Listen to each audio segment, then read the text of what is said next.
give it a start.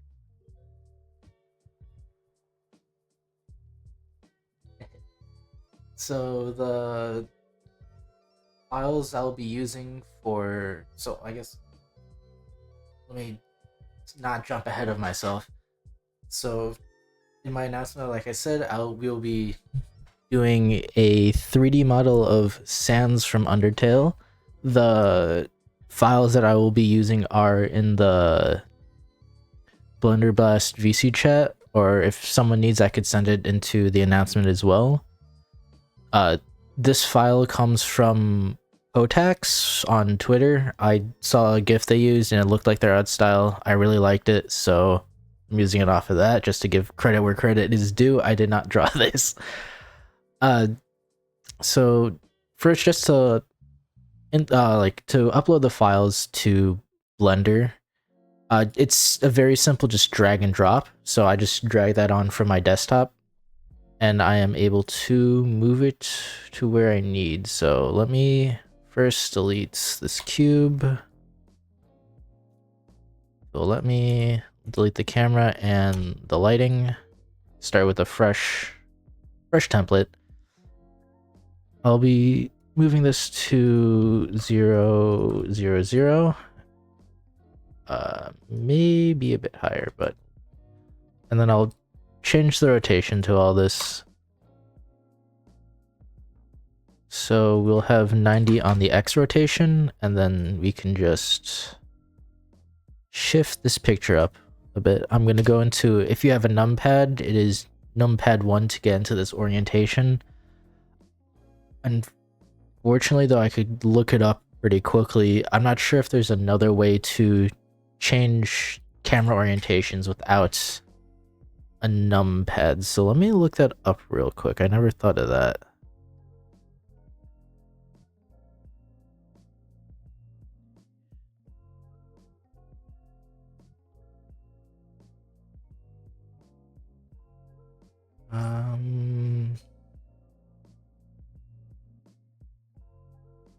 So it looks like it might be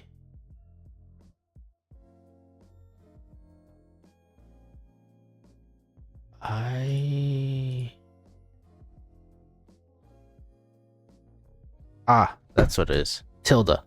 So the other way to do this is if you don't have a numpad on your keyboard, you could hold down tilde and click front view, and then side view, or I guess right view would be the other one I will be using. So I obviously have this front view of Sans in the already oriented how I want it to. So I'm inserting the side view now. And let me zero all this out. Change this to 90, 0, and 0. So the here. So once you get the second view in, I recommend going into this the data symbol, the little picture on the side, turn on opacity and just lower it down a little bit for both images, just so you're able to kind of see through it, as well as this will help line up the two images. So I would say about the one problem I did see is that the images don't really line up too well, so you might have to rescale a little bit, but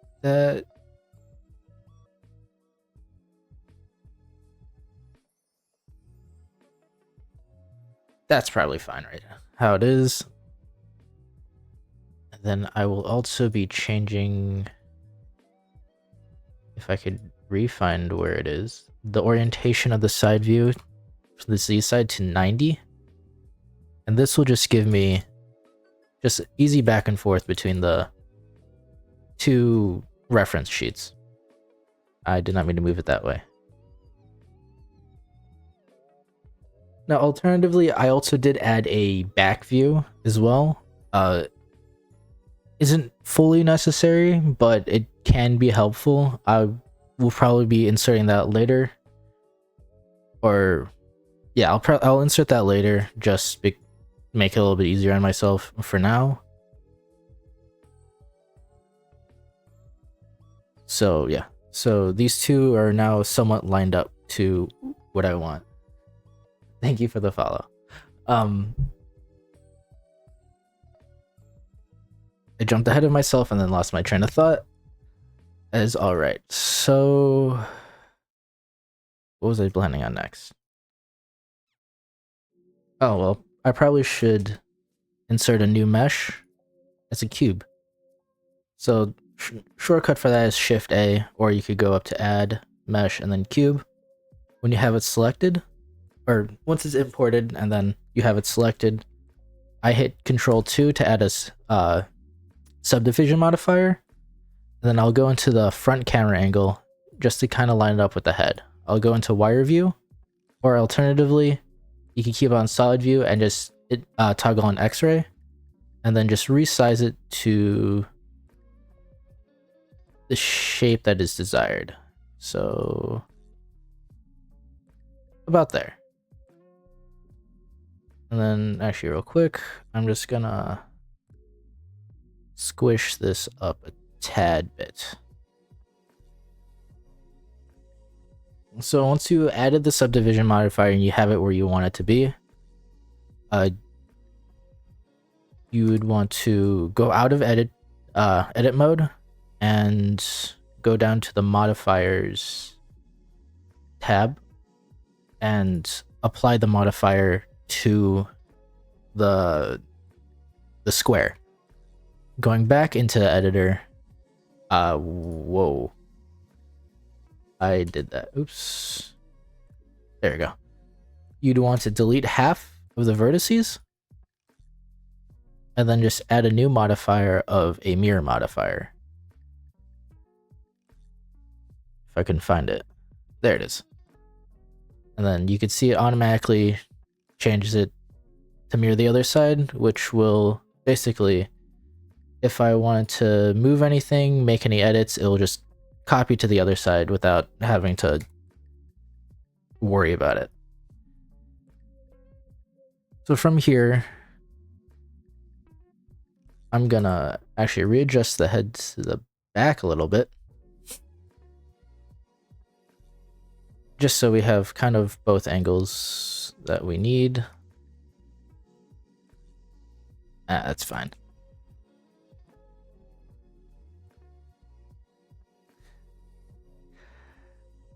And from here, we will be kind of shaping out how the head looks. Now, I will be adding some loop cuts to, so Control R would be a loop cut to help kind of form the head. I will be cautious, or I will say to be cautious how many loop cuts you actually do, because it can be easier to make a formation. It will start to slowly pile up over time, and it'll be harder to adjust or make it look clean. With that being aside, let's start slowly moving in the head. So here I'm adding a loop cut right under the center just so I could add in this little curve to the skull. I'll be moving that down.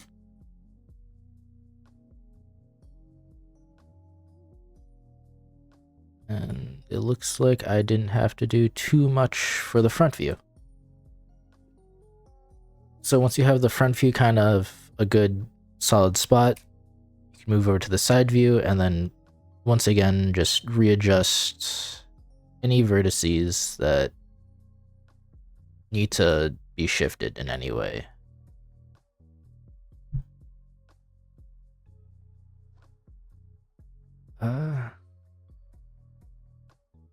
Now some might think or I don't know how many people think this, but I was overthinking this last night, and some people may think this is kind of a form of tracing for 3D modeling. I don't see it that way. A lot of professionals do use this kind of situation. A lot of amateurs use this kind of modeling technique just because it is very true to what the model looks like, as well as makes it a lot easier to model out proportions, as things like hands or hands and stuff can be very hard to eyeball correctly. So if anyone says it's tracing, it ain't. Don't feel ashamed of doing this. A lot of people do this, and it's a great way to learn and like just kind of how to sculpt everything out.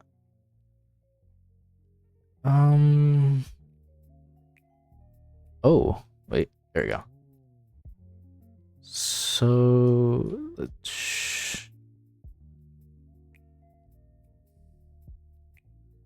another thing to be aware of is these don't really line up.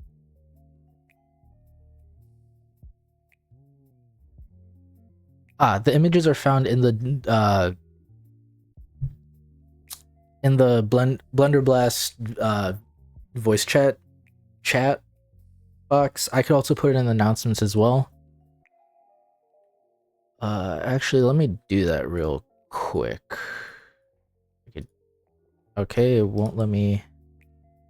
There we go. Sweet. Let me. Okay, my computer's being very laggy.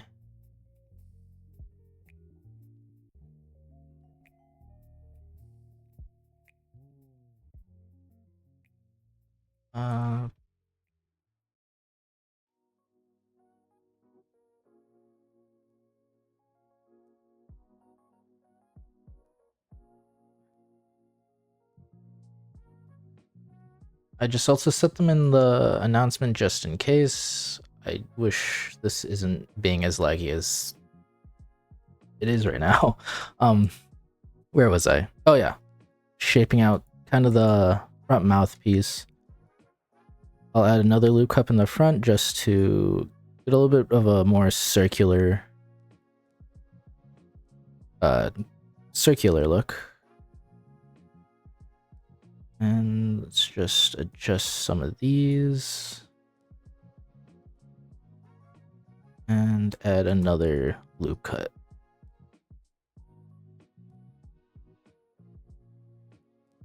So I'd say... Oh, too far.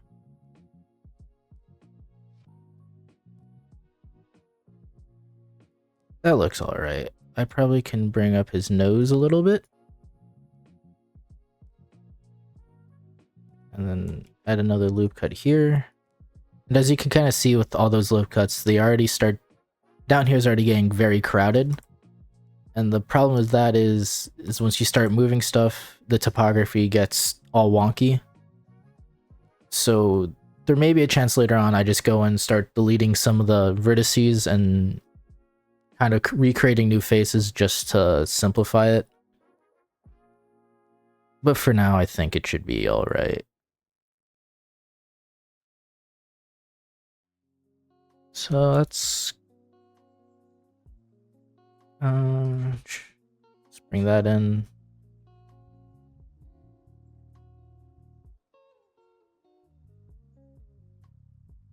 So just going out of the camera views make it easier to kind of see how something looks, because it can get very easy to tunnel vision in just between the two focuses, and sometimes stuff look wonky without actually realizing it. So I'd say I've kind of given him like a dog muscle, which was completely unintentional. Oops. That's fine, I could fix that. Right.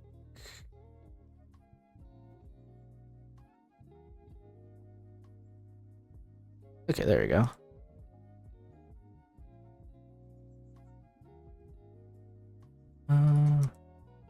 I'm gonna bring these out actually. Why not? So it's a very basic shape. We can shade smooth to see how it looks if you want it kind of a smoother look, or you can leave this polygon look if you'd like more of a low poly style character.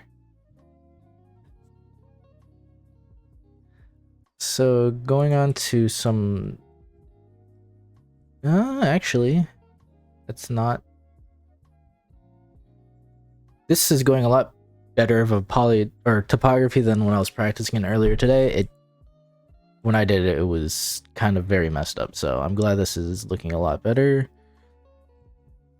What next we can do is we can add a knife cut, so that would be this tool right underneath loop cut on the side. Alternatively, you could just press K on the keyboard, and you could just connect 2 points, hit enter, and you've created a new loop cut area. From here, I'm going to hit 3 on the top of the top number bar, or you could go up here and select faces. I'll select these 2 faces from his neck. I'll go back to the first view and hit E, and that's not straight down. Well, I can fix that later. So just if you hit E and it goes sideways, that's all right. Just kind of get it to the size of his, kind of where his neck is. So I guess it ends right there. And then you could just bring these in together to create a seamless seam, I guess is one word for it. And then from here, we can just kind of edit out just the circularness of a neck, or I guess of a spine. So we got kind of this low poly spine going. And I'm actually going to, where this and this, drop this a little bit lower just so there's enough working room for when we get to the torso.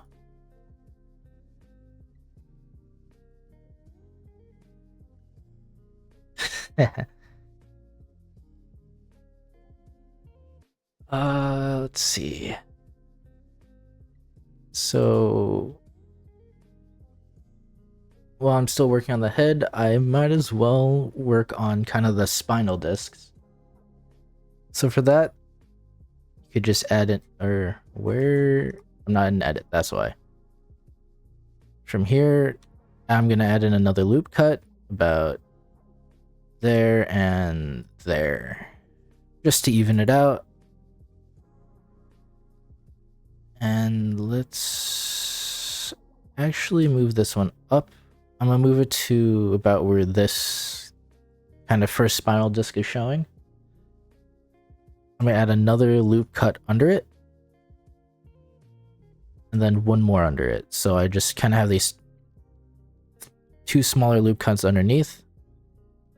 I'm gonna select all of those bottom 2 loop cuts, and then I'm going to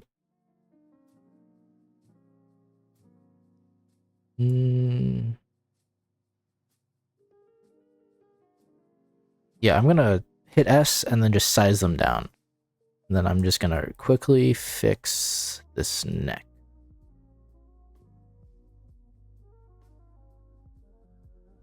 If I can hit the right, that, I probably could have done that at both at the same time. There we go. So that neck is, it looks fine, so that's all right. Ooh. So let's go back to this top loop cut that was made. I guess I could have left those alone. I'm just going to drag these up. And just because the extrude I made was not as even as I'd like. I'm just gonna make minor adjustments. And then we kind of have this effect where it's kind of layered almost. So going back in the edit mode, I will also be adding another loop cut underneath this last one that was here, and then select the edges of it. Once again, sizing this one outwards, and then up.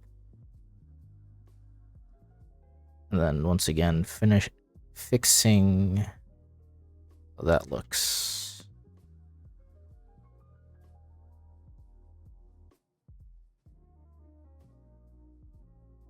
Hopefully this one can move in.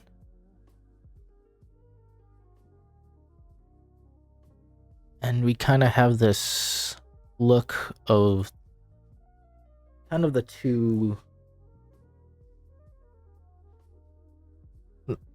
spinal discs. It's not lined up, but it's close enough, I'd say. And actually, I'm going to probably move these in slightly just so there's enough clearance later on. Or when we get to the torso. I'm actually going to add another loop cut up top, just so I could bring in the neck a little bit.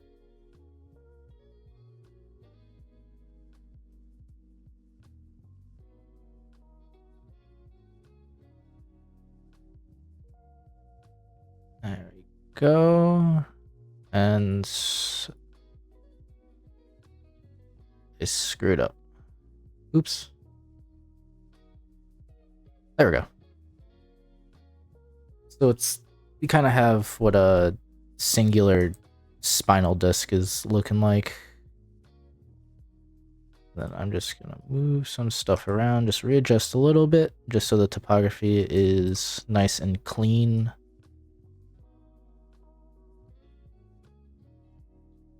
Oops. There we go.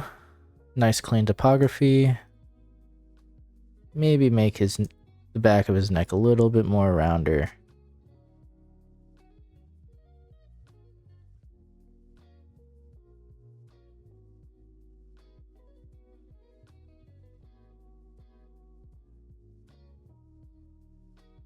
There we go.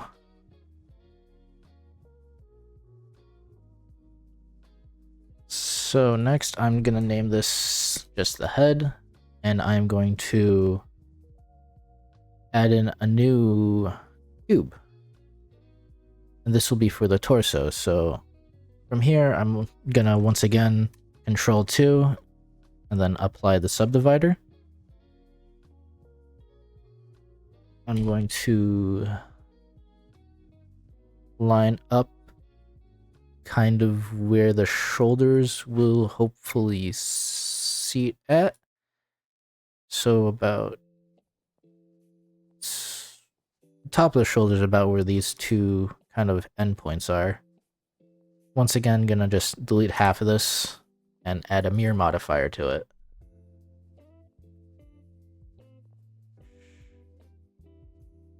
There it is.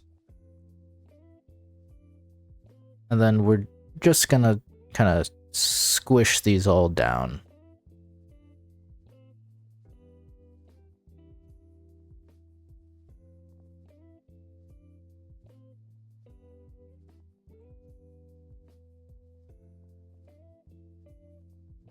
Oop. So now these are on the same level, and we kind of have a nice flat base to work off of.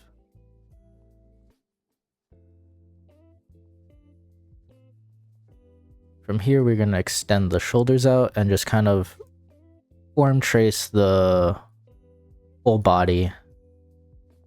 Now, granted, this would be a lot easier with a T-posed form, though I did not find one for this, so we'll just have to make do, which shouldn't be too hard. But try to transpose the best you can for the most simplest shape you can get. Now I'm going to move just some of these around just so it won't get in the way.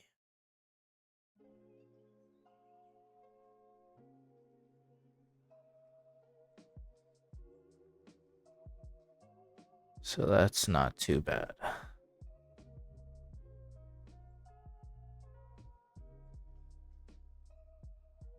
Now to cover kind of this bottom section I couldn't really reach at, just add in a loop cut and drag it down.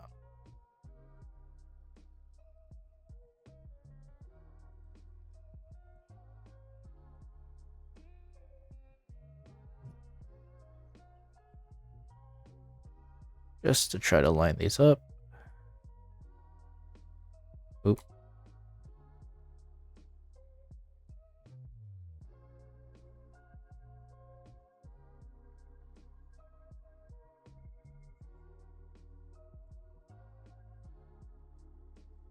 There we go.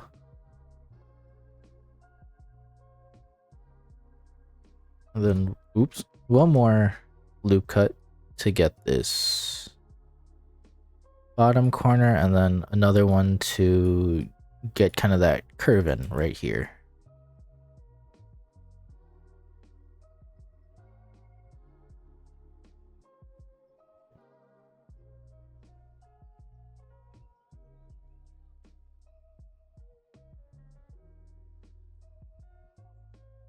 Go.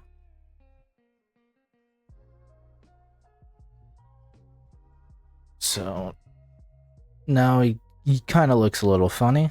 So let's work on the jacket a little bit. I'm going to drop this point where the collar of his shirt is down a tad bit. And if my number pad will work.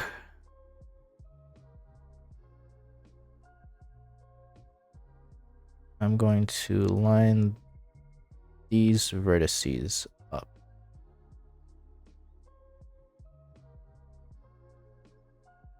So now we kind of have the front just, oop, kind of just shaped out.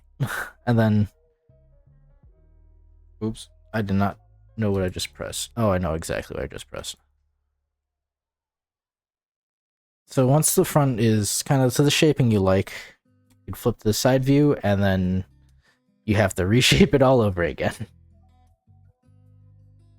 Though something seems off.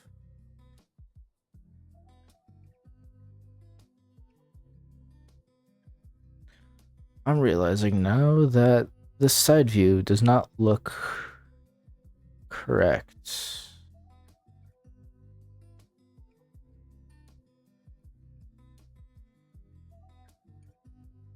Oh.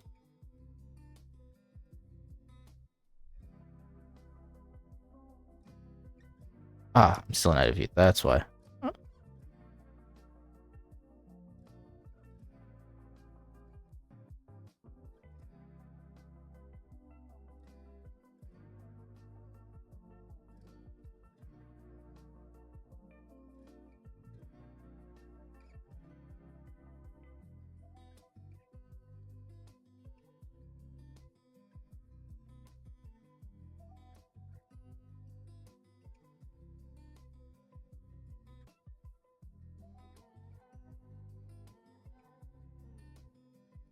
That looks more accurate. I don't need to worry about the head right now, so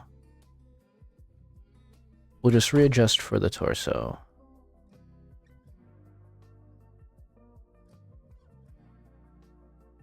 So going back to the side view,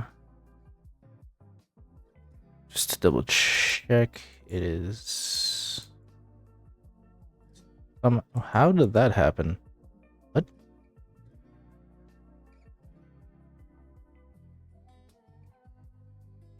I'm very confident I lined that up. And it appears that I didn't.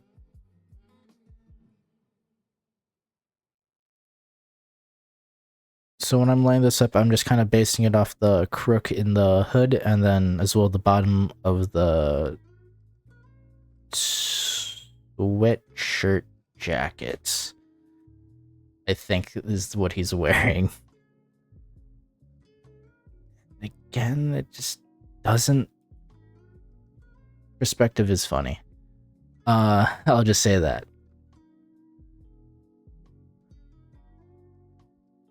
Okay, why is it actually doing that? Oh. Because this...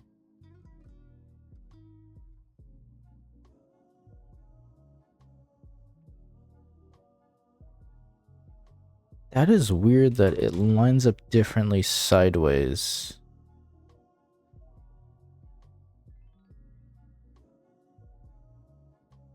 Let me...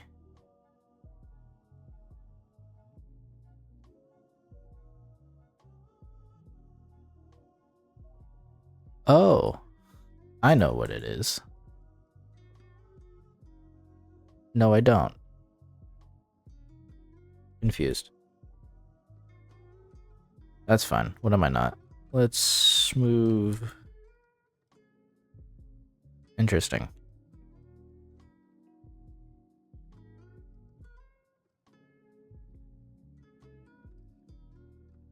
Let's just lower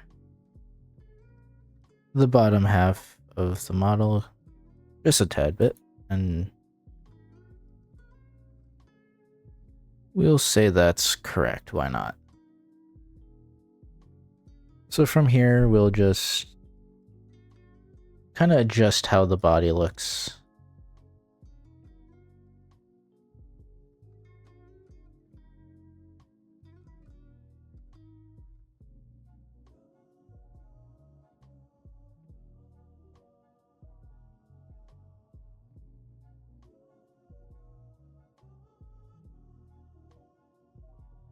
And adjusting kind of the vertices as we go on, so nothing overlaps.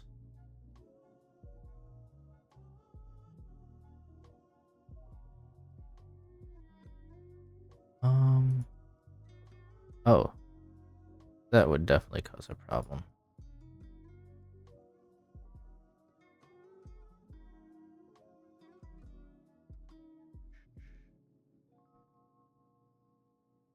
So it looks like I'm going to have to line these up once again.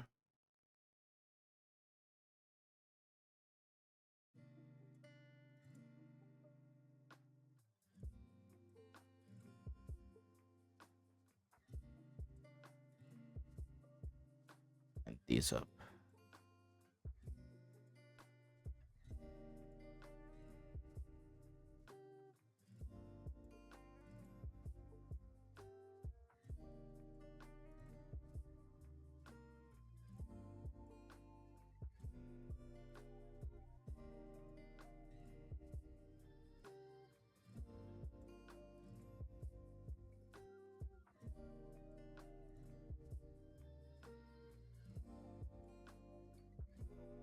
Now we'll just start moving, just lining up vertices so that it'll be easier to readjust.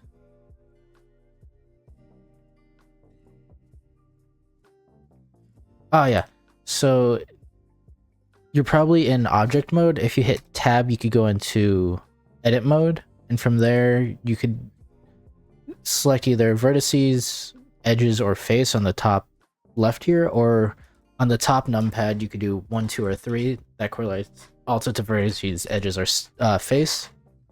And then from there you just click the vertex you want to move, and then you can either use the arrows, or if you're in kind of the locked position in the camera view, you could just, it'll only go like up, down for this view. If front end view, it'd be up or left or right. But the key thing is to make sure to go into edit mode beforehand. And you could always switch it at the top here as well. How to get the subdivision, if you have, so let me spawn in a cube. there's two ways of doing it. Oh, I just attached that cube to the other cube.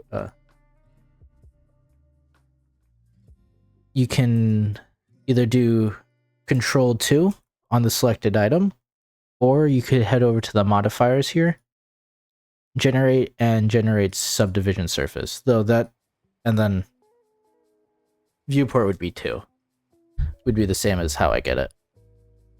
And you could always adjust how many viewpoints you want to make it more smoother, but that can also be a little bit more taxing sometimes too.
Looks like I'll just line up all of these.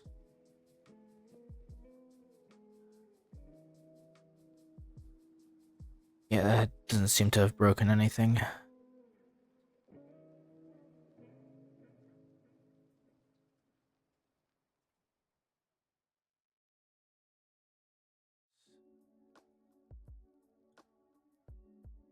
So from here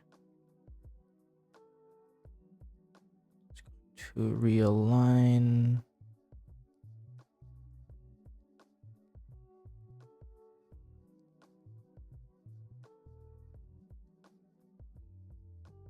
Let's see.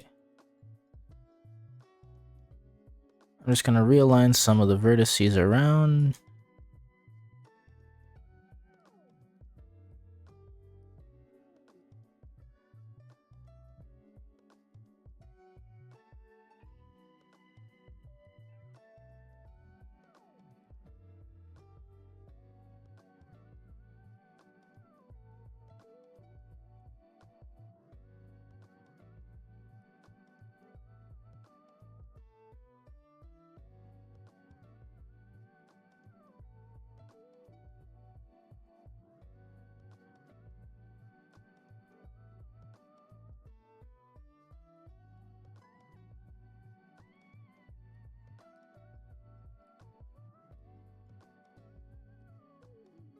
And when you're just kind of realigning vertices, you don't always need to align it in the spot you want it.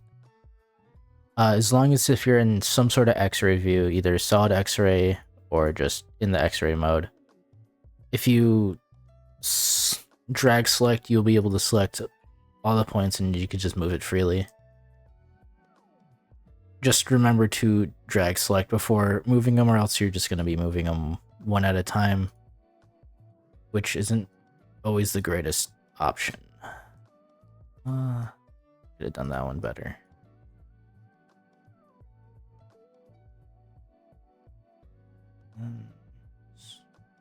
These last few. There you go. Oh, I'll move these up.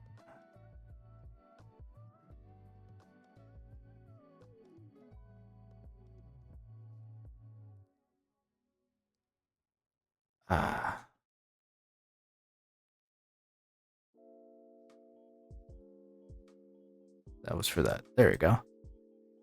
So that's a much cleaner topography now. Now I'm just going to readjust kind of the back few vertices to roughly where I think the back would be under this hood.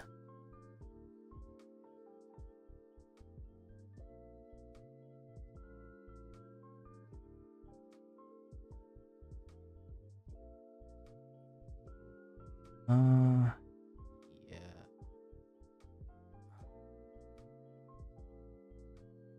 Oh, oops.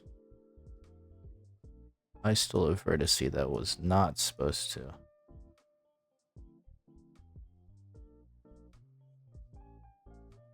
Um,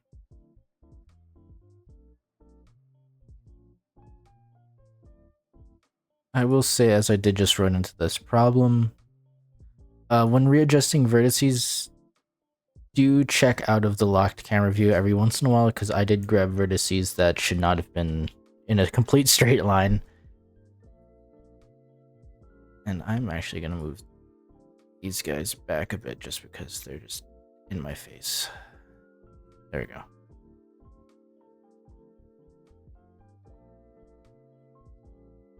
Oh, it looks...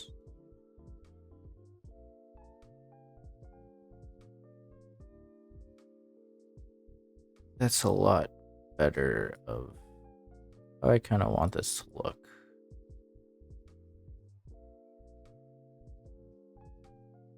And then I'm going to add,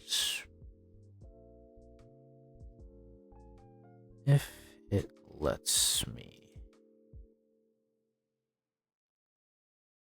can I get a loop cut around the side here? No, I cannot ring. Okay. That is alright. Then I will just probably use...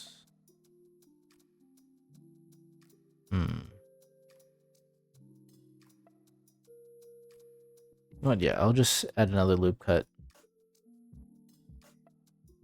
And just be mindful that I did do that. Because... Okay, there we go. I'll just add one there as well.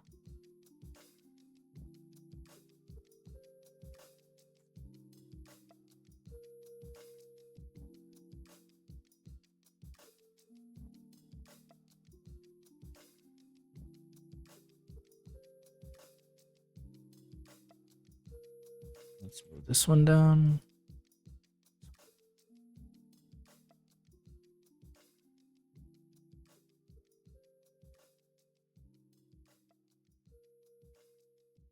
Oh, it's looking a lot better. Still within kind of the shaping guidelines that I like to see. Can I get... Ah, yes. Another thing with loop cuts is I just remembered, depending on how you rearrange vertices, it might not go in the path you may think. So for here, the fourth vertice was kind of low down, so it kind of made this loop up and around in this kind of circle area. So sometimes moving vertices around can make things a lot simpler, but also a lot harder for you on accident.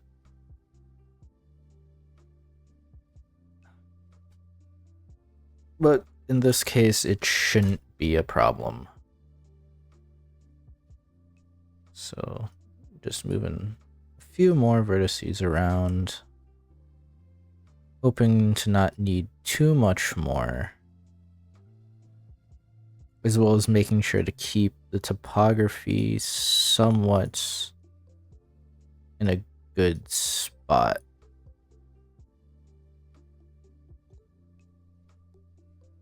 This loop cut would go around that. Drop it down.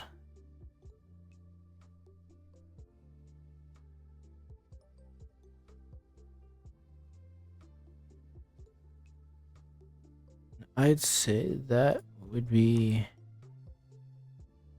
a pretty good starting spot for the jacket.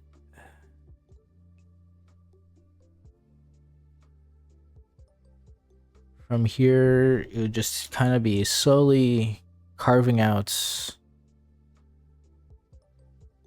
kind of the details within it. So going back to the first front view, I will be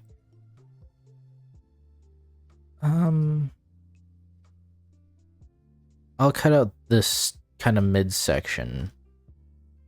So probably this. Delete these vertices and open it up. I'll probably just drop these ones down.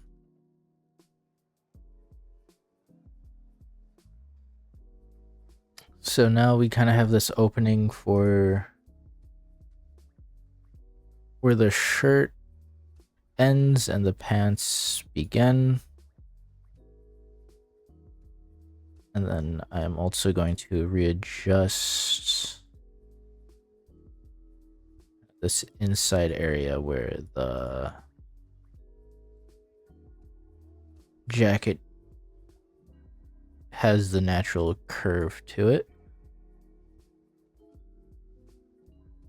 That's fine. As well as changing the depth just slightly. Blend that out.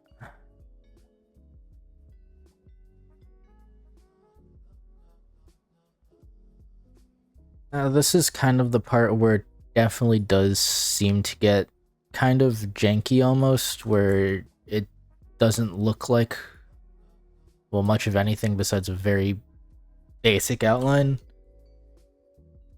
And this is the part, at least from my previous experience, is this is where kind of the point where I get deterred because it doesn't look like much. But just a little bit more effort, or not, I wouldn't say effort, but a little bit more time of just rearranging some stuff around, it starts to kind of fully show the true shape of it. So, get that down. There you go. So I'd say maybe now to start carving out this arm here that he has. So I'm going to kind of line up some vertices that I have left over to where this arm would be. As well as kind of making sure the vertices I use do have some sort of connection point, so where it kind of is able to curve naturally instead of having it like this where it jumps a open space, having where it kind of automatically curves with it. And I recommend doing that for kind of major points of interest as well sometimes, just because if you have to extrude something out, it makes it a lot easier to find that base. And it does tend to be a pain to try to maneuver open vertices that don't really line up anywhere. So right here, I am kind of going through the outline. I'm going to add actually another loop cut to make this a little bit easier to do. And then let's get this. So bring up. And here would be where the shoulder will go.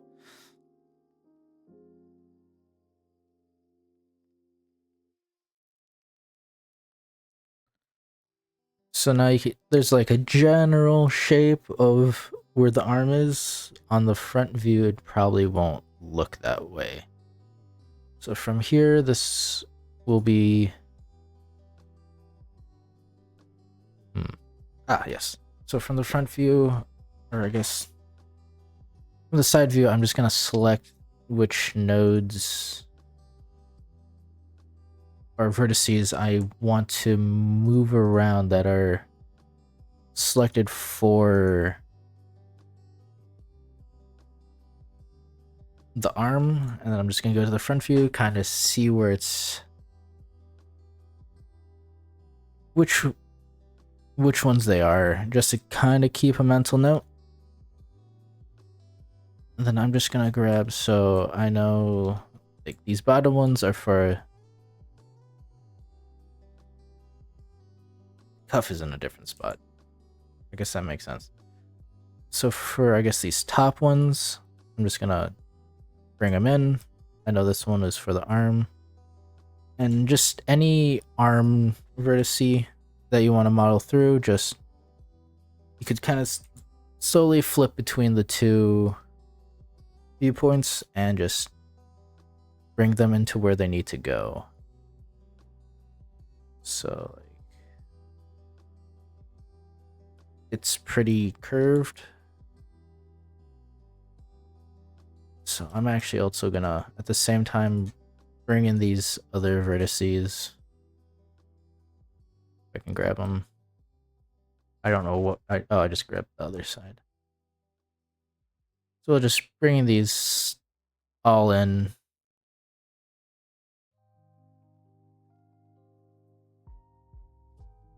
And trying not to over pull vertices to cause that refactoring. And there's already kind of a general shape of an arm already being worked out. So I'm gonna quickly go to the first view on solid view and just move all of these over. Hopefully still somewhat null straight line.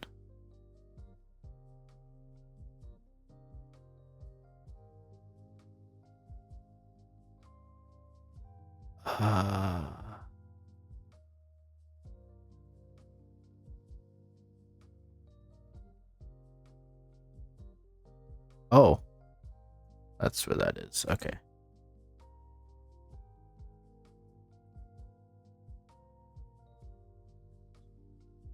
Just slowly bringing him over just so I have some room.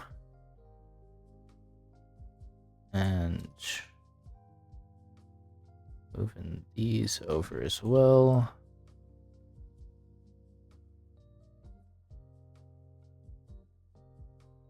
And it really does bring out the idea of an arm pretty well, I would say, actually. And then let's take this. This would go there. So right above the pockets. So that means more vertices will need to be moved so that can be seen. Going back to the side view, and the middle of the pocket, end of the pocket, so right about there. Taking these and just shifting everything over. The most tedious part about all of this is just moving vertices. I'm sure there's an easier way. I personally cannot figure this out. I don't understand it well, but there is sculpting, which can help smooth stuff out and reshape it. I know very little of sculpting in Blender, so that's something unfortunately I cannot help or do, or help with or manage to figure out besides very simple, like the play thumb, which can like sometimes bring out certain vertices and then sometimes flatten it, and that's about it. But besides that, let's see, what other vertices do I need to grab? This one at the very bottom. And then let's take it out, X-ray. Slowly move stuff in.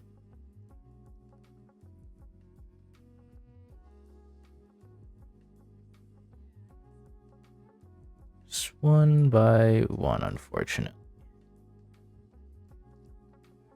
Back, this back.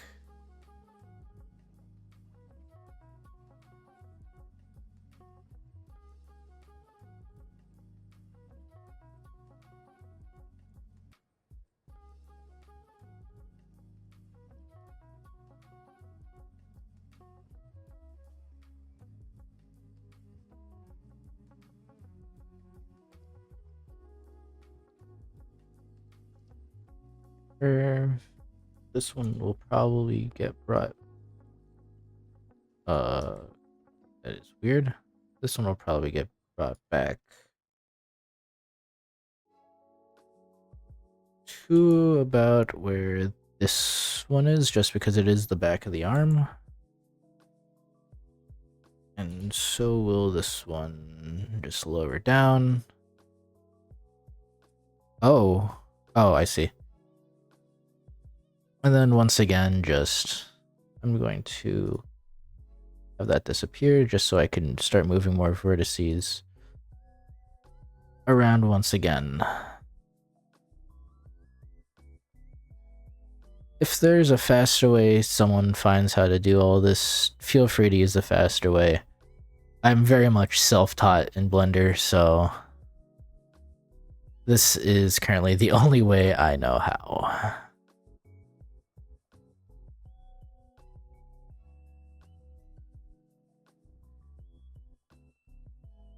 But it definitely does get the job done.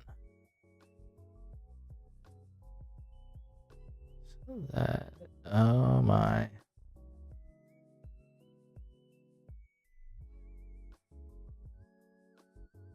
Shove all this over to the side.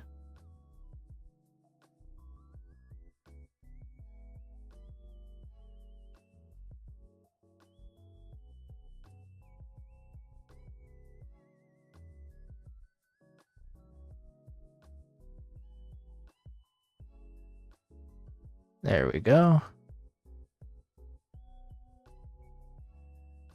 And slowly fix everything.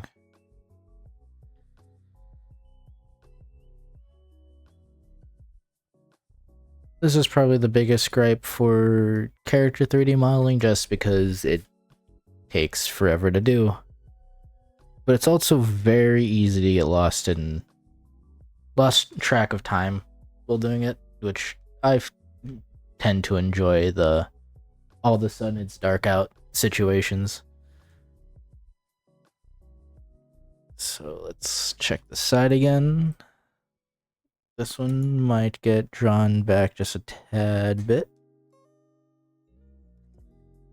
Anything really in front will... Oh, I hit it, that's right. Will tend to get drawn back just a small bit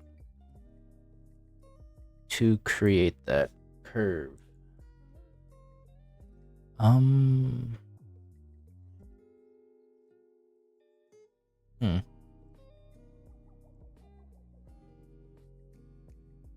I guess we'll go back a bit. So this and this one.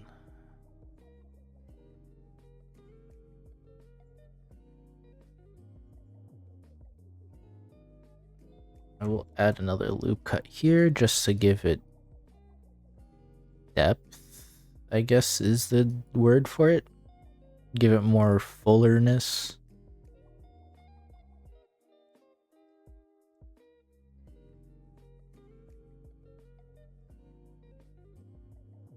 And it's sort of starting to look like him a little bit.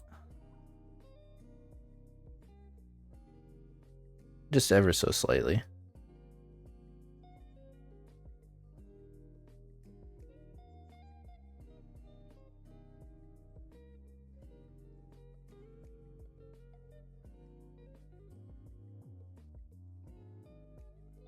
So where do I have... Okay, so from here, just to give it a little more depth in the sleeve, I'm going to use the knife tool again with K and just run that along right there where that cuff is. Switch the faces, select the two faces, and just go back to one, extrude out just a small bit, very small bit. And that was just to give kind of a cuff texture to the sleeve, as well as give a good like starting point for where the pocket would go. Let's see. So this this edge looks like it will be there. Okay.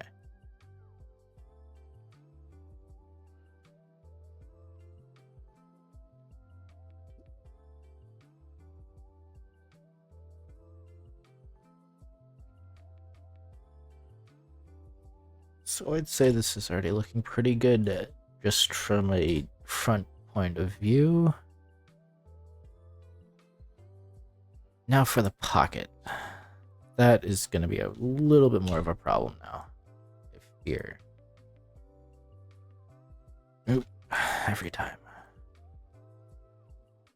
So once again, I'm just going to drag vertices that kind of line up with each other, as well as connect in a flowing pattern to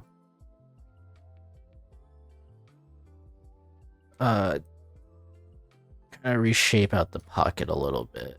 So this would have to go there, it looks like. And just bringing everything down just slightly. And because this is the arm, I will... So this needs to go up here, it looks like. So go here, let's move some of these vertices over.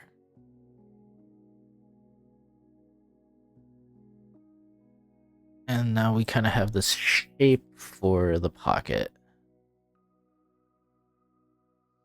Now the question is how to make the pocket look like a pocket.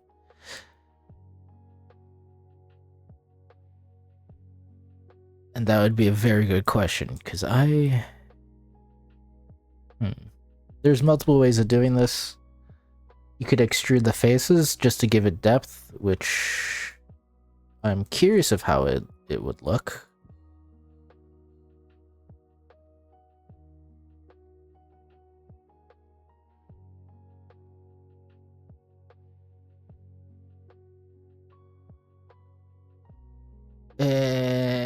Not...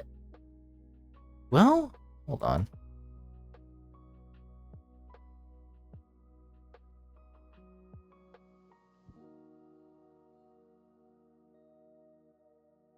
Never mind, this might have just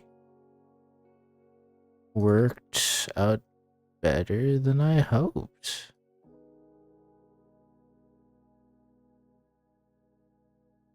Okay, yeah, so I guess just an easy way to do it is just to select the tiles, extrude it out, and then kind of slowly reshape everything. So extrude would be E on the keyboard, or the extrude region on the taskbar on the side here. And from here, we can kind of slowly shape out this pocket to be a little bit more defined. So giving it more of like a structured edge. So we can do that by kind of making these lines a little bit more paralleled to it. Might pull that back a tiny bit just to give it a little bit more depth. And let's...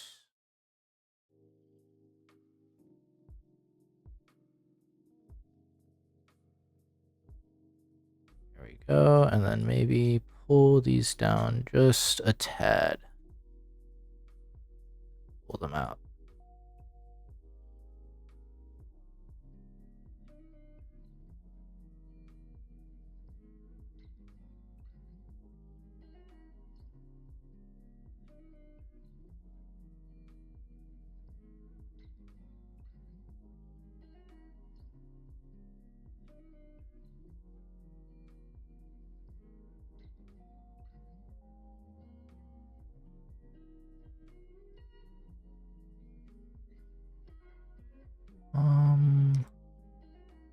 This is looking a little funky to me.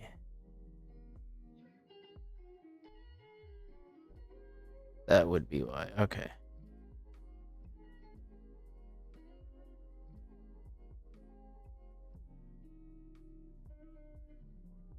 So I try my best not to have any overlapping vertices or that weird factoring can happen like that. Even if it's a slight bit showing, that should be alright. But that kind of turned out as an alright pocket. I am thoroughly surprised.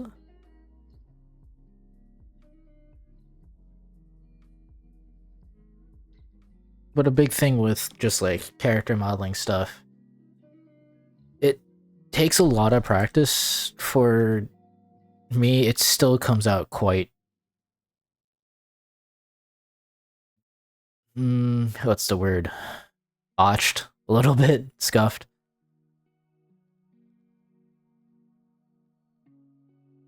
But the more you do it, the easier it obviously gets. And the more wacky things you could do with character modeling as well. So let me pull... Well, no, that's kind of the sleeve. Right, there you go. Let's grab that. So once again, that's... Oh.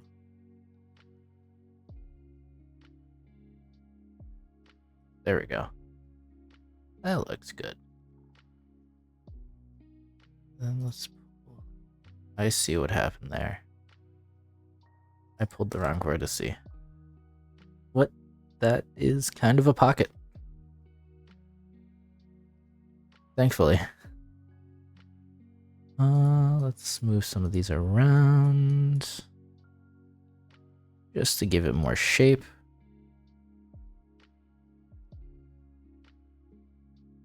And another way to like just make sure the texturing and the shaping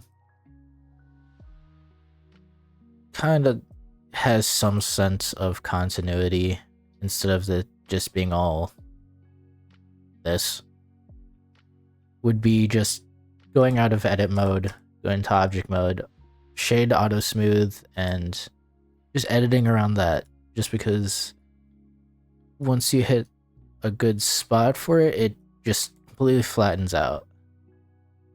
Hey, egg. So like this corner here, you can see it's very sharp angle in the shade smooth, but pulling it in just a bit kind of smooth, it very much smooths it out, which is just another way of just trying to fix, well, this.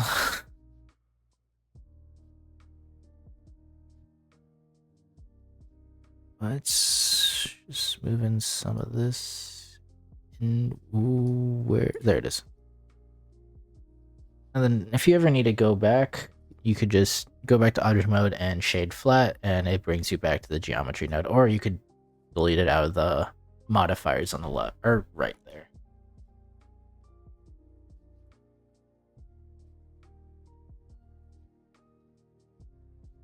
Oh no draw tool.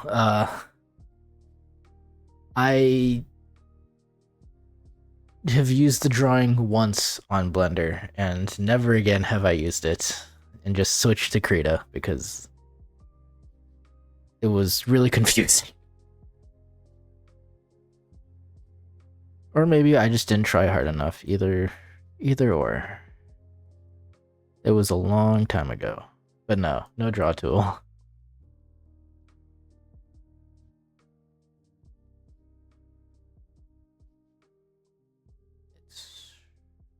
Oops. Where's the green arrow? There we go.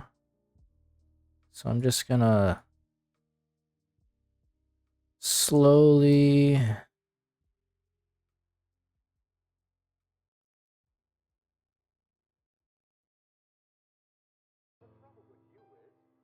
just re-geometritize.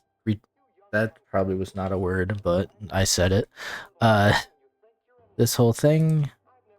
I do want to do something for the sleeve though, because I do know the sleeve.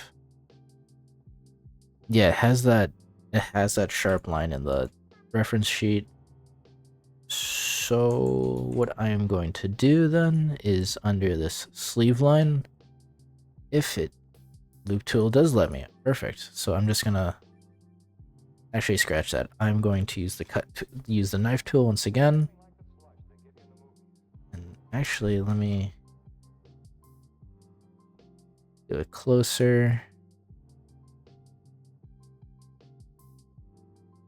And then here we can just drag it in and up a tad bit. Bring this point back down and then inwards a little bit more. Get inwards.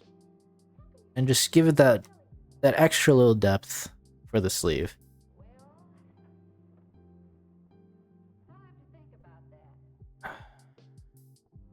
And then I probably could have added it to the back too, which I will do right now.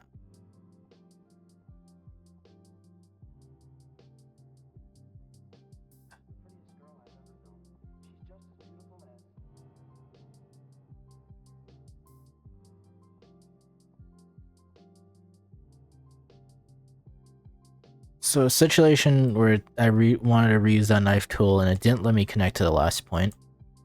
You're able to select just the 2 points and you could, I believe, merge vertices at last. So that merged the 2 into here and made me able to, allow me to create a new line with the same vertice that I wanted. And now that adds in just the slightest amount of depth that kind of gives it a nice standout, I would say. This does look a little wonky though. That's better.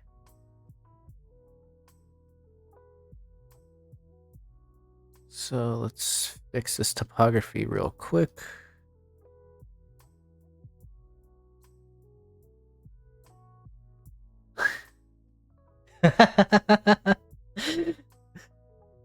Yeah, he is a bit thick, isn't he? Oh, I didn't even realize that.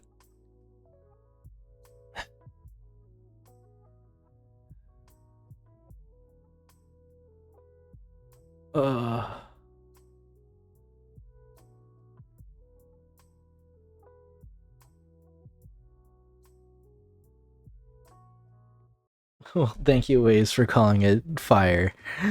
I call it scuffed. But actually, real quick, let me do this, where I'll be actually deleting out some edges, which will open up these holes, but instead now, I could ease up on the topography a little bit by selecting the edges. If I could, there it is. Oh shoot, I also need to get rid of the vertices. So this will actually ease up on some of the more dense topography you might have just saw. And if I just collect, if there is time, it's just gonna be a very quick color, but nothing too complex. But to just reconnect to vertices, I have them both I keep wanting to say selected, and I hit F on the keyboard, and it will create a new edge between them. Or alternatively, I believe you can do it through the right click. I don't think you can. Or you could merge the vertices. That actually probably is better.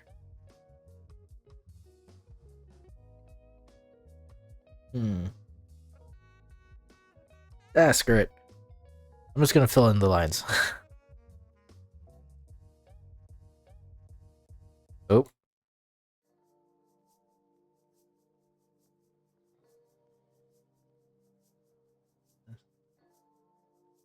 Does it?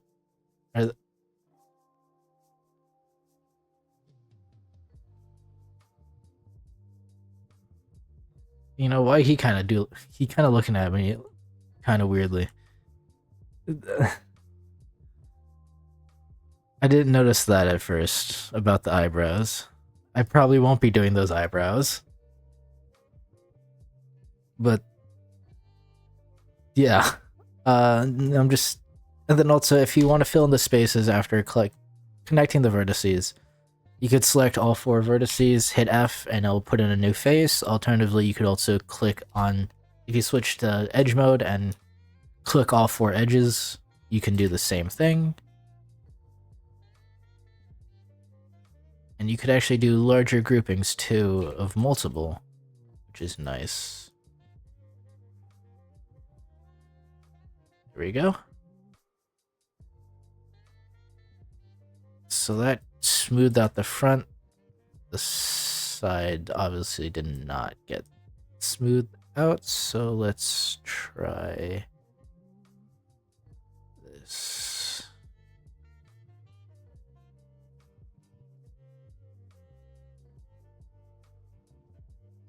Delete this vertice. Oh, the whole thing disappeared. Why did that happen? Oh, because I didn't delete a vertice. I didn't delete an edge. I deleted a vertice. That's what it did. Okay, never mind. Whoopsies. I got these and all that. Okay, well, that's fine. So here. That one, and that one.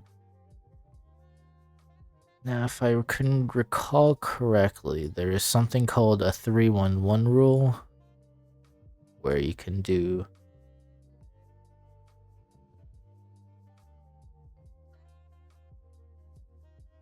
Yeah, there we go. So where it's if you have like this odd number of vertices and you want to connect it up to... I guess to the rest, where most vertices, the topography, you want it as some sort of 4-sided shape over 3. I originally had it like this, where I had the 3, there wasn't a vertice. I tried to cover that up with my hand, I don't know why. You had this you didn't have a vertice here, you had these 3, and you had 5 points showing. You could just drag one vertice down a little bit, connect it off to the side, and now you have a 4-sided shape and another 4-sided shape. So up here, I've also ran into this problem where instead I could probably just... I'll drag these 2 back. Those did not go backwards. Anything but backwards. Then I could add... Well, you could just add a knife cut to a point you want. So about there, I'd say. Or that's a lie. It didn't do it. I don't know why I didn't do it.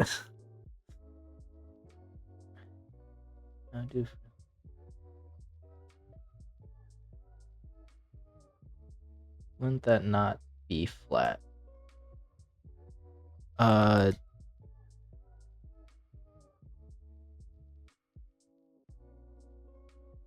4-side plugin. It's more of just... It's easier to block out with 4-side polygons because afterwards most people tend to shade smooth, which in this case is not... Well, it's not too bad. But for what... a lot of 4-side polygons are like characters are used as... Yeah, so shading smooth definitely takes away a lot of the thickness, but it also a lot of... Without shading smooth, you get more of a whatchamacallit. You get a more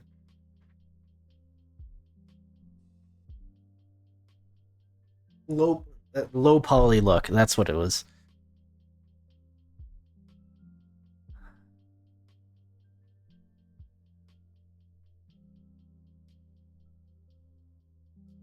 Let's, I guess,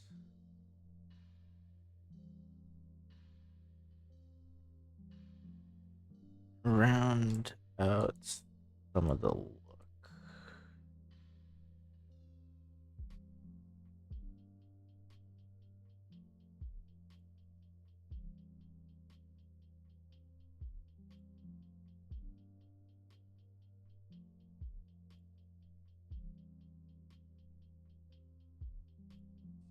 Oh, I pulled that apart.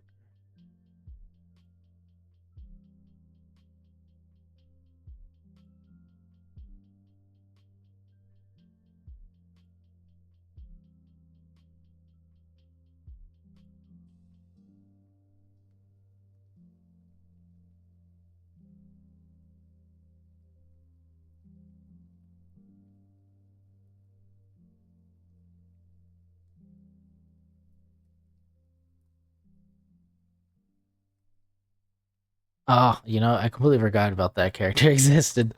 That would have been a funny one to do.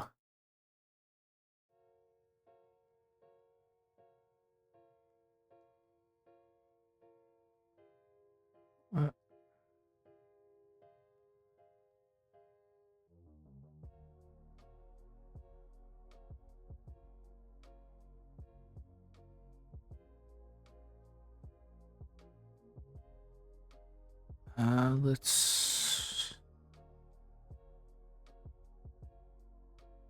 make the pocket a little bit more dramatic.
I don't know how on brand that would be with GDC, unfortunately, but that does sound fun.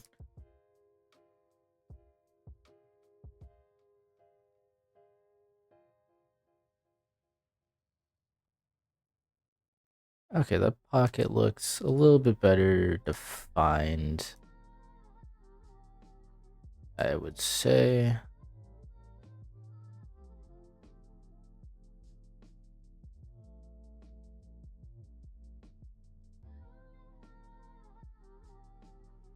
It's not too bad.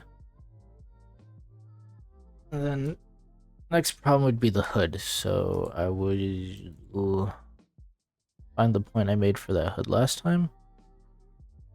Take a look where it's at, and then I want to grab here. And everything in between. So I'm going to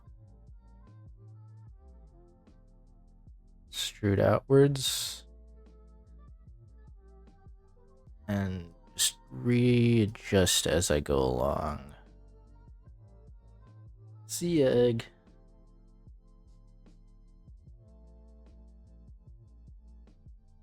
And I'm just gonna slowly just create this look of the hood as I go.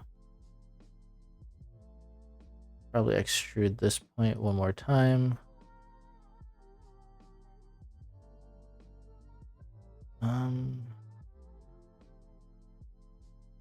Then extrude these points one more time. Just there we go. That's a little bit more rounded off, I do say so. And so this is the point where I'm actually going to add in the back view. So I'm going to hide the front view and just throw in... Oh, it'll let me. Oh, I'm in edit mode. Throw that back in.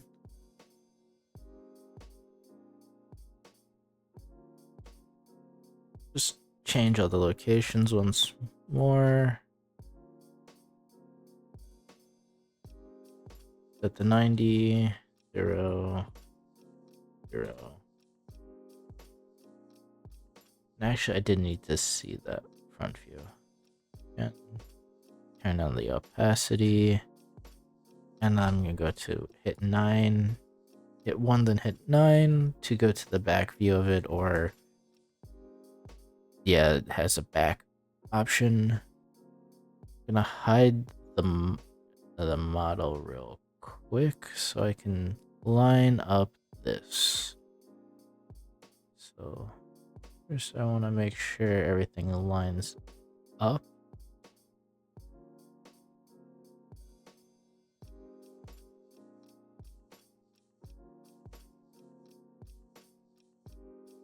I'd say that's pretty good.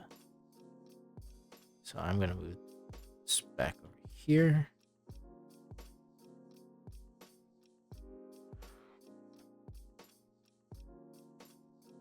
And bring back, I guess, just the weird, oh, just looked weird. Just bring back this part. Now I do have kind of the shape of the side view, but I don't have the shape of the main view. So just keeping in mind where the divot spot was, I'm going to drag everything else out.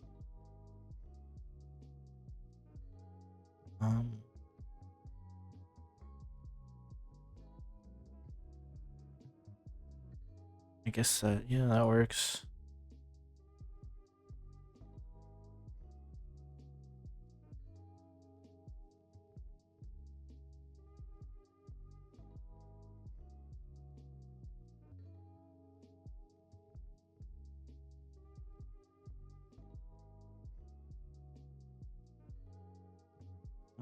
Just 1, 3.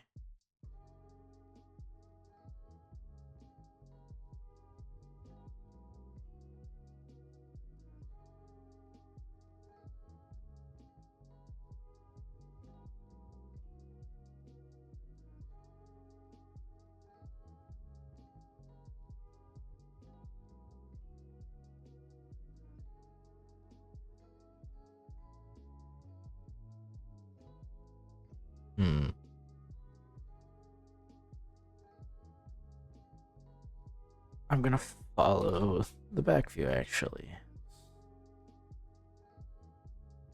Just because, yeah, why not?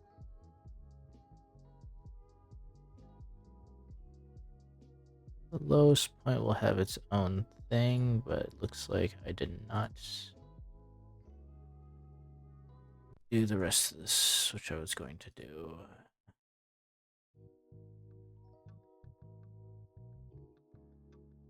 Delete the edges and delete the vertices.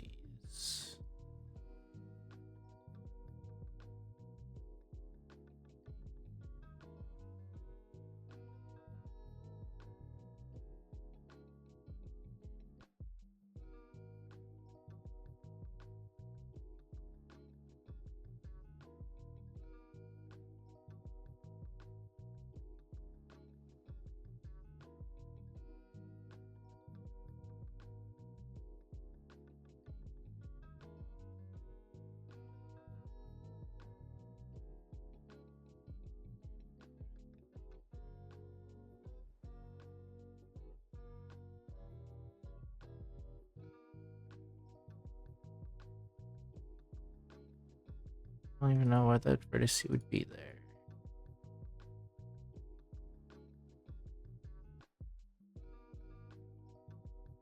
Ooh.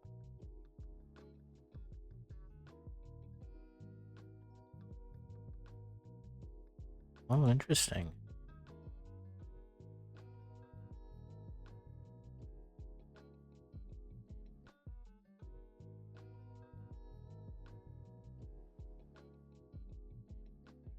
Oh, that's fine. Why not? These were not connected. These were not connected. That's better. see where these will go.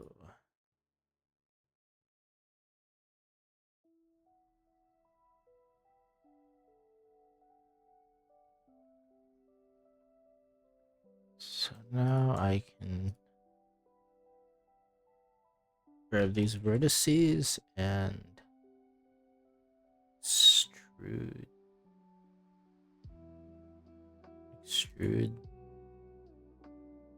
Oh, that's scale. Oops. Extrude them out. I guess this one too.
Yeah.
Um,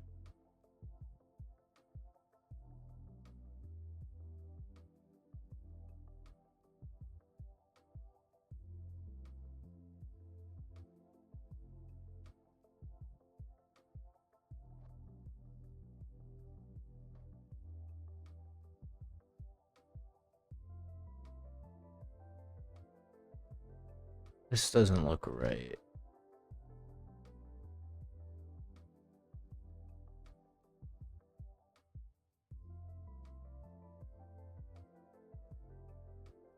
Oh, no, that looks right.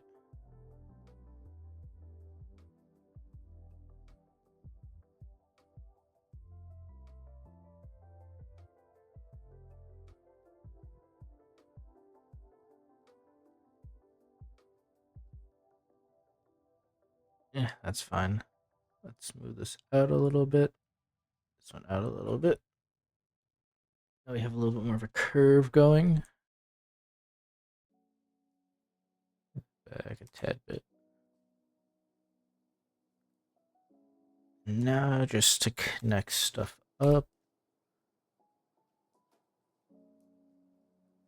There we go. We could slowly start making the curve of the hood.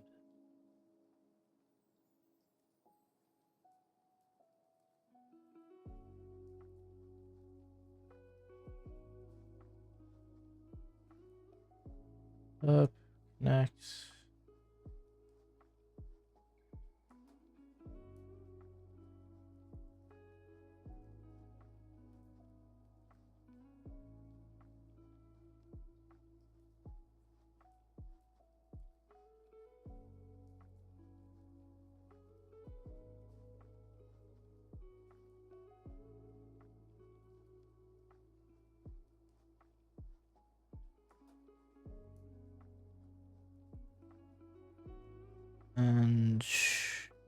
Why not go up and over?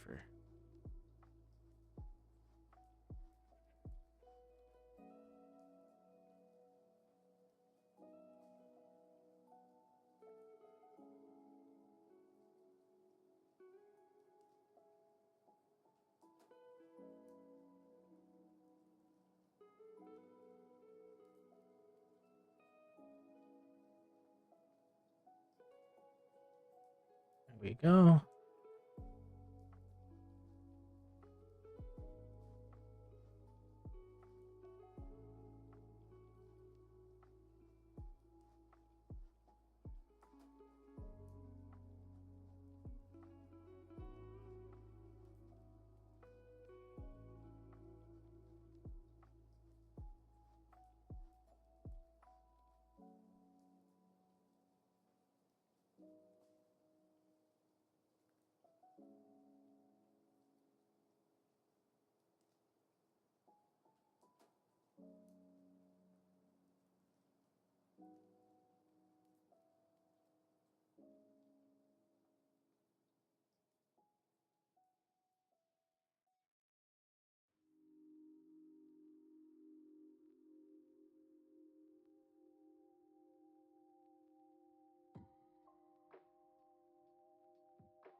There we go. Extrude another. Bring that in. I want to extrude again. That is still very far away.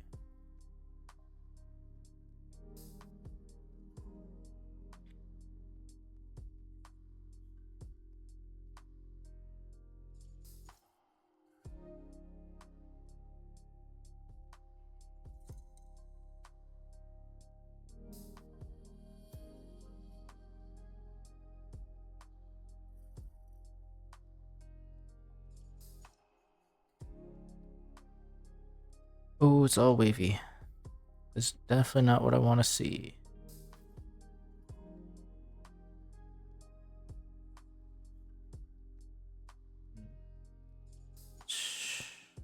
Not. It's not awful. It ain't great, but it ain't awful. What if I...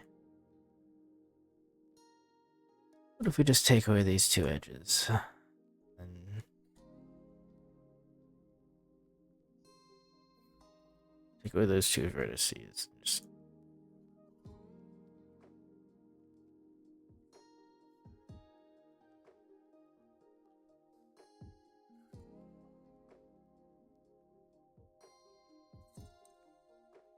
It's somewhat better.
Oh, that went so far off to a different area that I did not expect.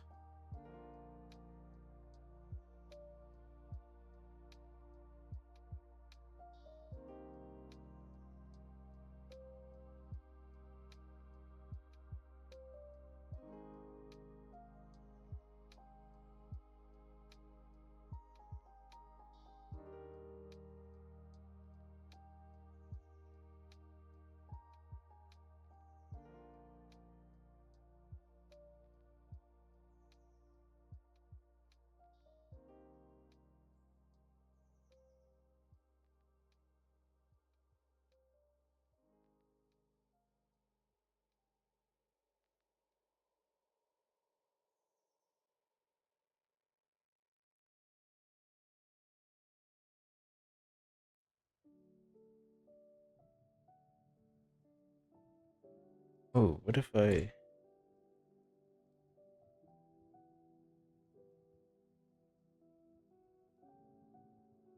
There we go.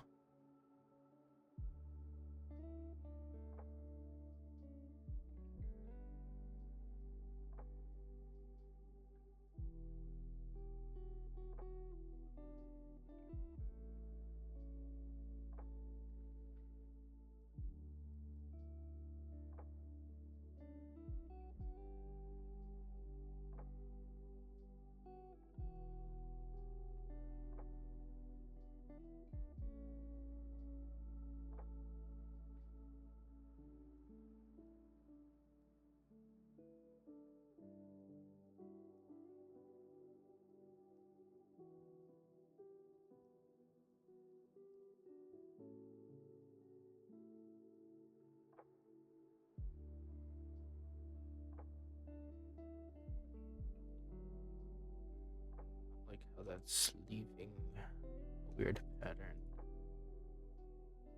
Let's just...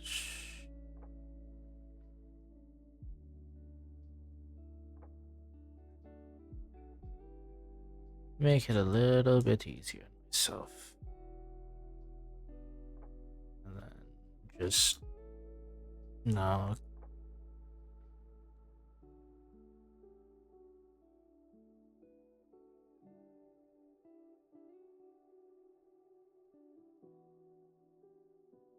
Oop.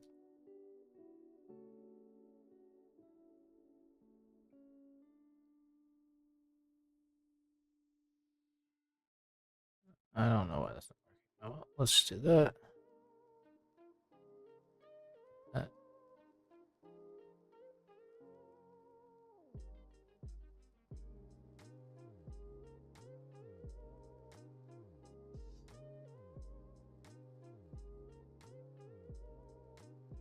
we go.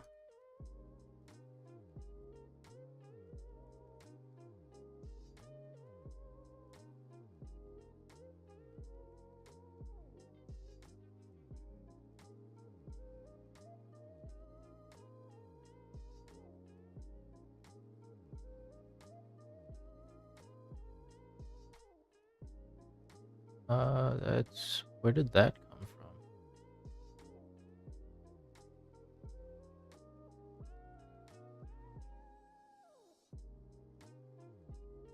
Oh, there. Haha.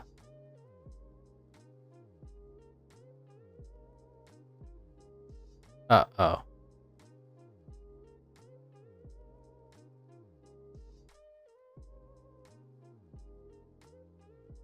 Aha. Oh, wait.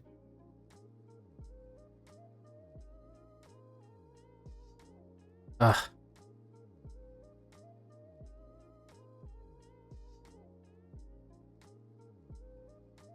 Oh, man. Okay, I made it harder for myself in the end. Good to know. Where does this... Oh, that's... Wait, what?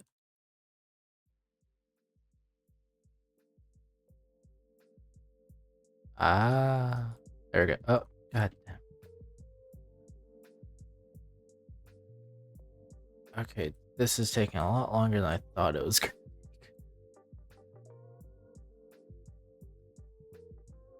But part of the hood is partially done, and it doesn't look half bad. It's not the front. But with the head in it, it's starting to look like him. Actually, that being said, about 10 minutes. So might as well work on the face just a tad bit more. So I guess I'll work on the eyes first. So similar premises, just kind of lining stuff up to where it would be. Where I can kind of get a nice-ish outline of the eyes. So it looks like I might need to add in a loop cut right there, so I can get his eye shape. And now instead of deleting anything out of it, I will extrude backwards just a tad bit and resize outwards a small bit. So that will give me kind of this nice little caved in look, though from here I do recommend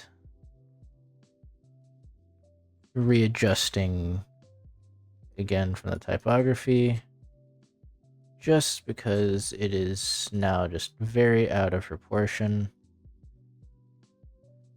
Alternatively, you could delete the faces, extrude the vertices out, and reconnect all the points. But that would have taken too long, I feel. Here. Where did you go? There you are.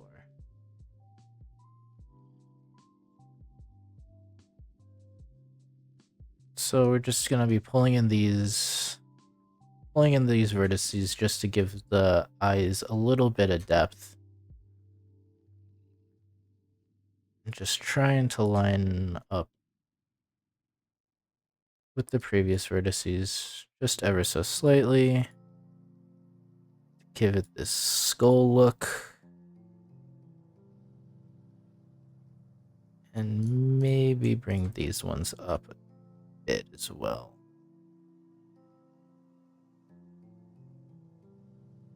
Closing off kind of any great distances there is between the eye socket and just the emptiness of Sans' head, I guess. His non-existent existent eyeballs.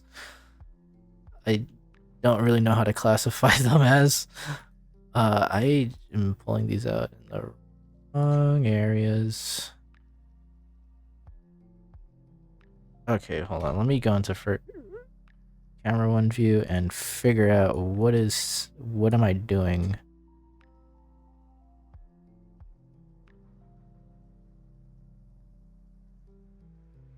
Besides making my life harder for myself, which, okay, there we go. That is, if I could grab just the arrow, a lot better.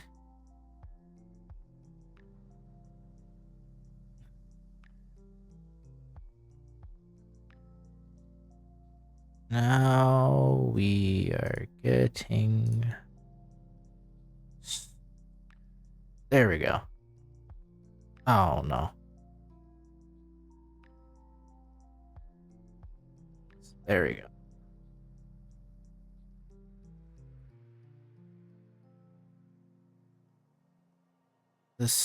Why is this being so painful?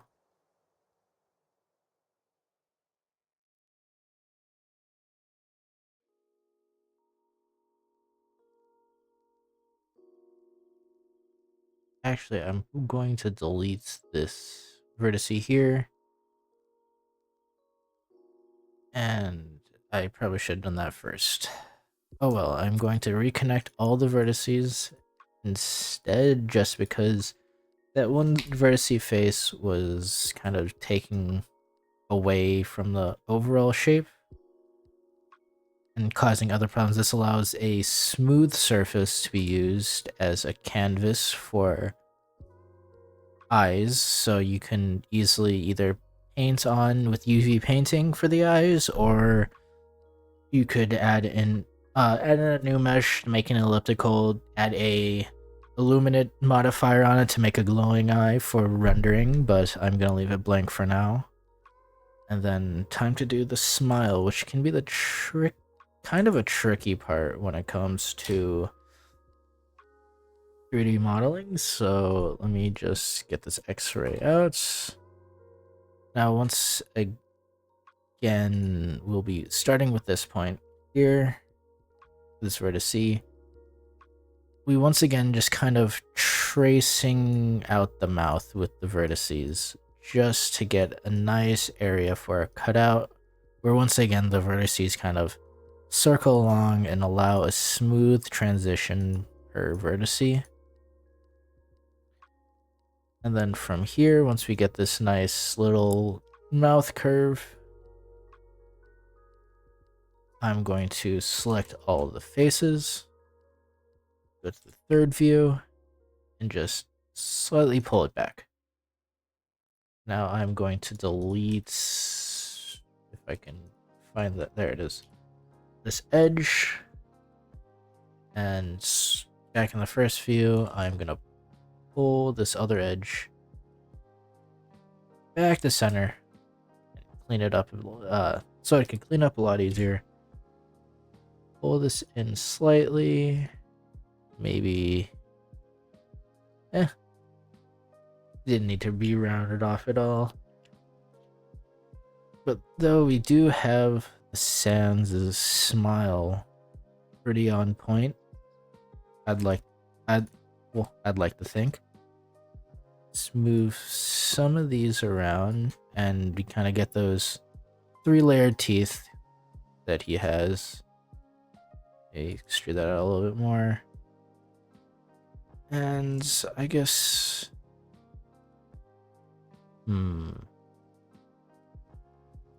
I could do a quick eye. Why not?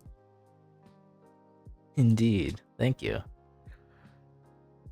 Taurus, here it is. Let's bring that up. Rotate this 90 and rotate Z by 90. Let's shrink this down.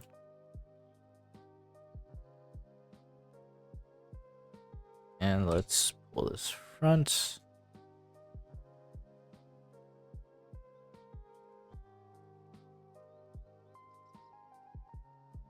I don't know where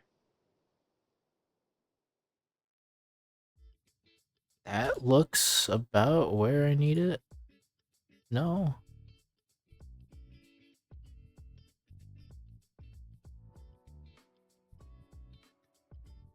Oh, shoot. Let's rotate this slightly. And then let's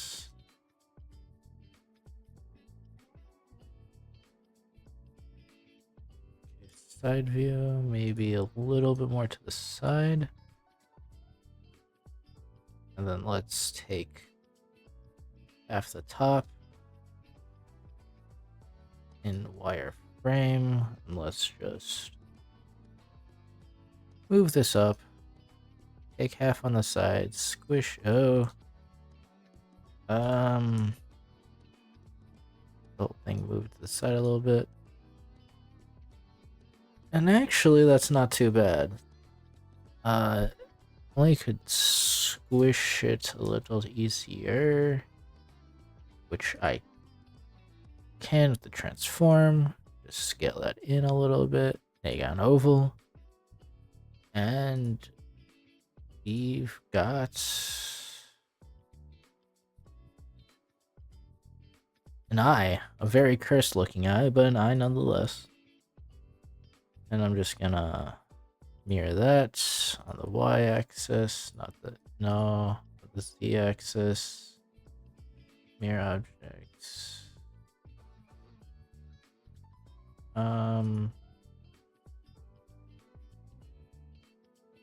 Where? How do I flip?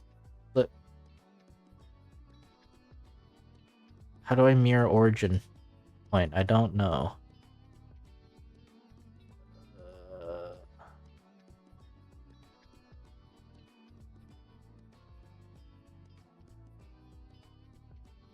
Um.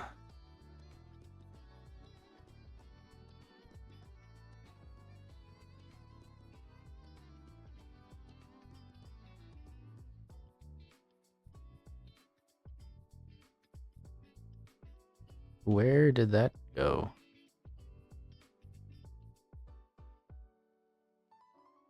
You know what?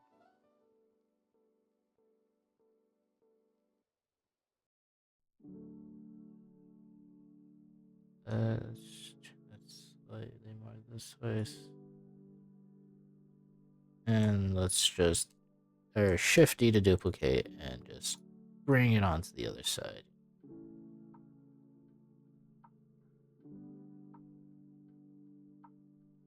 No one needs to know.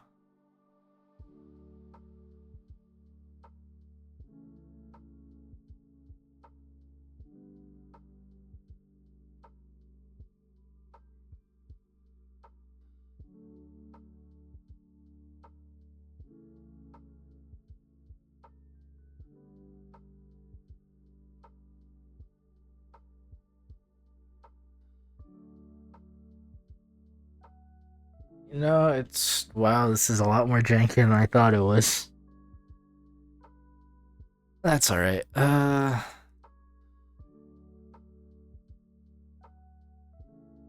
will say Sans has a weirdly intricate face than I've realized.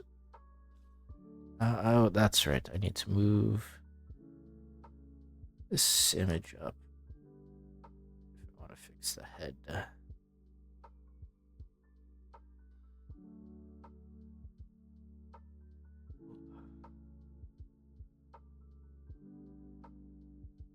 So I think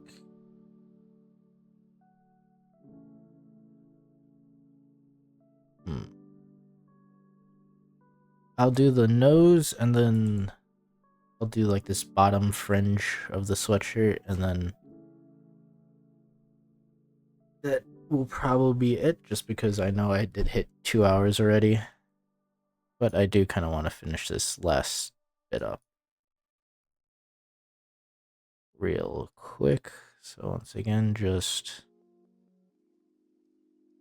following contours, adding in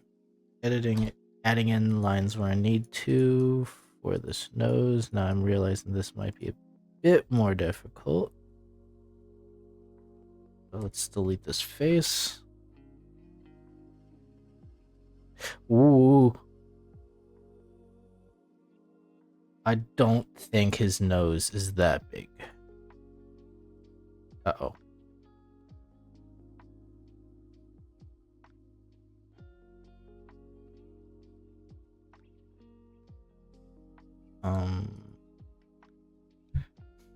How would I go? Aha. Oh. Aha. Oh yeah, just a small bit, you know. Nothing too big. Please let me. Why won't it let me add a cut loop? That is weird. Okay, let me just add in a loop cut. Oh. I'll just, I guess, add in a. Oh my god. No more loop cuts. I'm clicking. I'm clicking cancel. Why am I still stuck on loop cuts? There we go. Okay, let's fix his nose.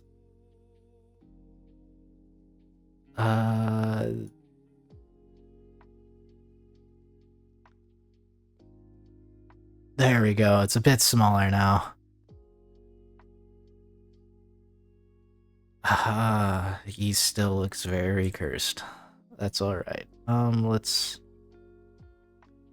extrude these two vertices down to, oh, like this vertice, and let's do these four. 1, 2, 3, and 4.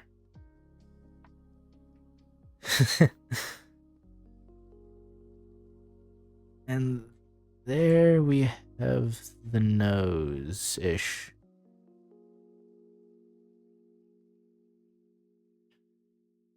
I won't lie, this looks more of like an off-brand Sans than Sans.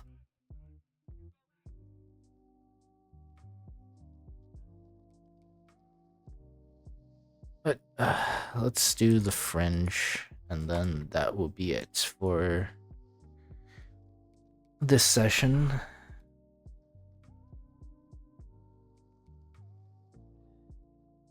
Let's see, where does this... Is it a fringe? I don't know what it's called. I'm gonna call it a fringe. That's not right, is it? No. But I will be adding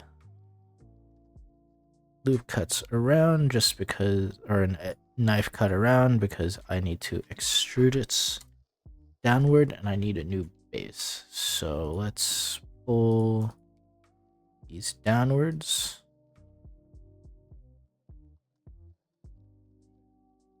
Nope, it's not down. That's too down. Too far down. Ah, thank you. Yes, hem would definitely be a better word than fringe. Pretty sure fringe is something to do with the hair. And, well, he does not have hair.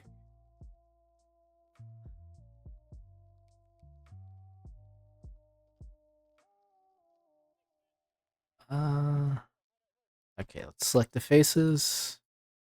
Go along that baseline I just created. And one extrude downwards. And now to give it more of a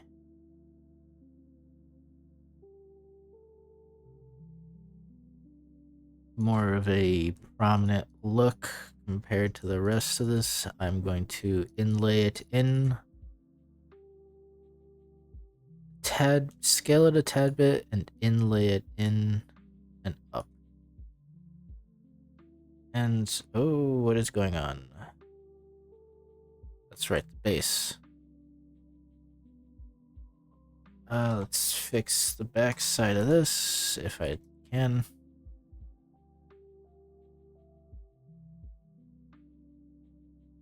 Close off these seams. Maybe bring it up a little bit.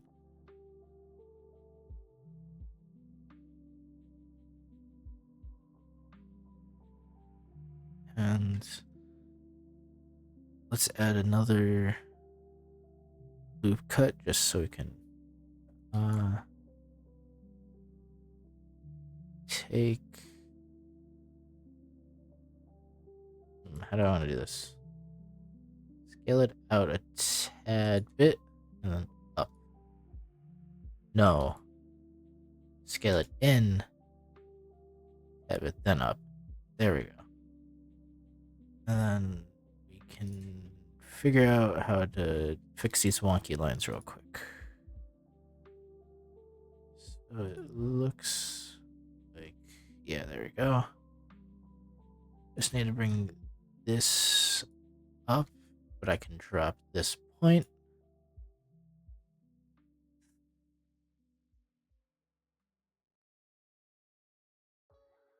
So now we got this nice little uneven separate. Oh yes, that's because of that.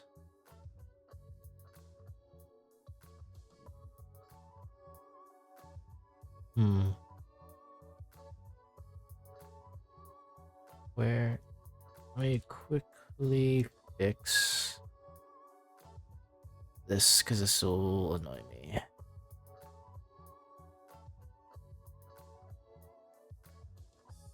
There we go. So now he kind of has this prominent looking M that for some reason has a completely another in. Oh, wait, what?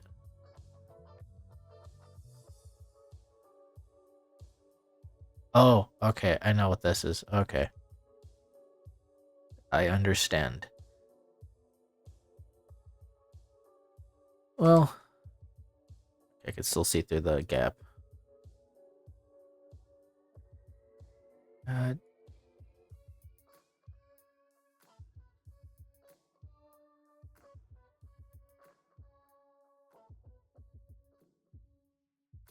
There we go. That is... I guess that would be my little over 2 hours up for this event. It is completely dark out. A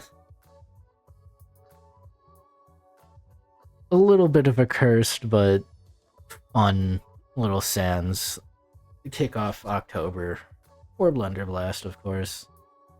The VOD will be posted to my Twitch afterwards.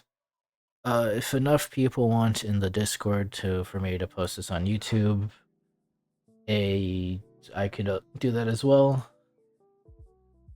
But otherwise, thank you everyone for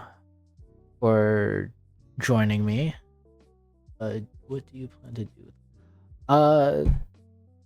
What I plan to do with this model, probably just either finish it or just it sits in the folder of random projects I started and never finished.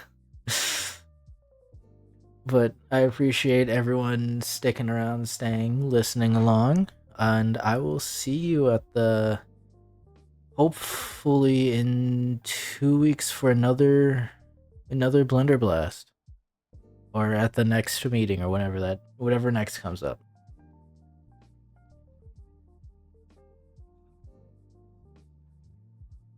So I guess, yeah, thank you all once again.